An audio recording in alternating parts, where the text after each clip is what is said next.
हमारे नए वीडियो में आपका स्वागत है।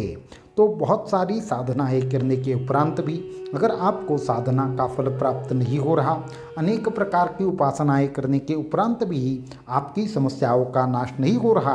तो आज दो आसान उपाय हम आपको बताना चाहेंगे जो अगर आप जानते हैं तो सभी प्रकार की साधनाओं का फल मिलेगा। आने वाली गुरु पूर्णिमा पर भगवान दत्तात्रेय का आशीर्वाद भी मिलेगा और सभी प्रकार की समस्याएं, सभी प्रकार के कर्म दोष, ग्रह दोष आदि का नाश होगा। तो अक्सर ये साधकों के मन में सवाल रहता है, अगर उपासना के माध्यम से, अगर सभी प्रकार से हम जो साधनाएं कर रहे हैं उसके माध्यम से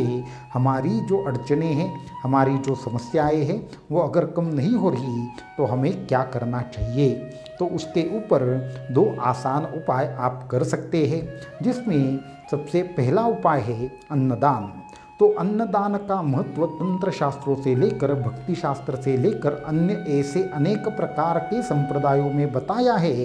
कि जो अनेक प्रकार के दोष है, जो हमारे पूर्व कर्म के दोष है, जो हमारी ग्रह बाधा है, चाहे आपकी आध्यात्मिक समस्याएं हो या फिर कभी कभी पितृदोष भी हो या फिर आपको ग्रह दोष क्यों न हो, सभी प्रकार के समस्याओं में अन्नदान सबसे श्रेष्ठ है। इसमें तंत्र शास्त्र की अगर बात करें तो तंत्र शास्त्र में मंत्र की जो संपूर्ण विधि है उसमें भी ये बताया गया है कि आपको सबसे पहले अनुष्ठान करना होता है। अनुष्ठान में जो जाप संख्या रहेगी उसके दशांश हवन रहता है, उसके दशांश तर्पण रहता है और उसके दशांश अन्नदान भी रहता है। तो अन्नदान किए बिना कभी भी किसी की साधना या विशेष अनुष्ठान सिद्ध नहीं होता, इसलिए बड़े बड़े अनुष्ठानों के अंतर्गत भी अन्नदान जरूर किया जाता है। चाहे आप यज्ञ करें, चाहे आप कोई भी अनुष्ठान कितना भी बड़ा क्यों न करें, लेकिन जब तक अन्नदान किया नहीं जाता तब तक आपका कार्य पूर्ण नहीं होता। इसलिए जो साधक उपासना के साथ में अन्नदान करते हैं उनके जो भी समस्याएं हो, उनकी जो भी पूर्व जन्म की या ग्रह दोष की समस्या हो, उसका निराकरण जल्द से जल्द होता है। इसलिए आने वाली गुरु पूर्णिमा के पावन अवसर पर सभी साधकों के लिए हम विशेष अन्नदान सेवा लेकर आए हैं। बहुत सारे साधकों का ये प्रश्न था कि समस्याएं छूटती नहीं है, तो अन्नदान सेवा में जरूर शामिल हुई है। ये अन्नदान सेवा जो रहेगी उसमें जो भी साधक सम्मिलित होंगे उनके नाम से जो मुख्य भगवान दत्तात्रेय के सिद्ध तीर्थ स्थल है वहाँ पे उनके नाम से अन्नदान किया जाएगा और साथ में भी सेवा साधना करने के लिए उन्हें कुछ विशेष महत्वपूर्ण मार्गदर्शन तंत्र मार्ग का आगे गुरु पूर्णिमा के बाद किया जाएगा। इसके साथ में आपकी समस्याएं अगर नहीं छूट रही तो आपको दूसरा एक महत्वपूर्ण कार्य करना चाहिए, वो ये है कि आपको आने वाली गुरु पूर्णिमा के पावन अवसर पर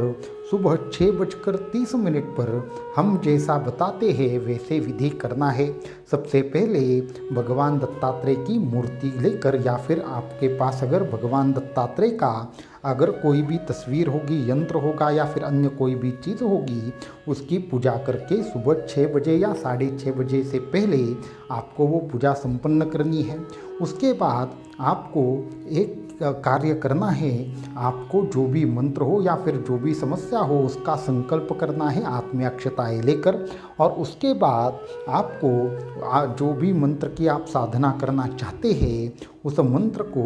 आप एक कागज के ऊपर लाल शाही से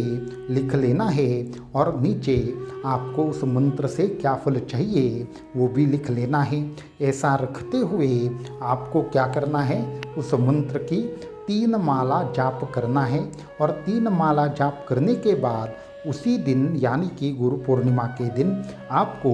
थोड़ा सा जो दूध रहेगा वो आपको भगवान दत्तात्रेय को अर्पण करना है या फिर उसका नैवेद्य दिखाना है। उसके बाद वो जो दूध रहेगा वो आपको पीपल के पेड़ के नीचे डाल देना है और उसके साथ ही ये मन में भाव करना है कि ये जो दूध है वो साक्षात भगवान दत्तात्रेय को हम समर्पित कर रहे हैं और उस पेड़ को नमस्कार करते हुए आपकी इच्छा जरूर बतानी है। उसके बाद वो जो कागज रहेगा जिस पर आपने ये सब लिखा है उसे एक लाल कपड़े में लपेट कर रख देना है और उसका आगे क्या करना है ये हम आगे बताएंगे, लेकिन ये सब चीज़ें करते हुए ये अत्यंत गुप्तता से करना है और ये केवल सुबह 6 बजे से 7 बजे के बीच ही करना है। और अगर ये विधि आप करने वाले हैं तो आपको हमें सुनिश्चित तरीके से बताना होगा कि ये विधि आपको करनी है, ताकि हम आपको कुछ महत्वपूर्ण विशेष और गुप्त सूचनाएं देंगे, क्योंकि ये विधि है ये करते हुए कुछ महत्वपूर्ण नियमों का पालन करने की ज़रूरत है। इसके बाद वो जो कागज है वो आपको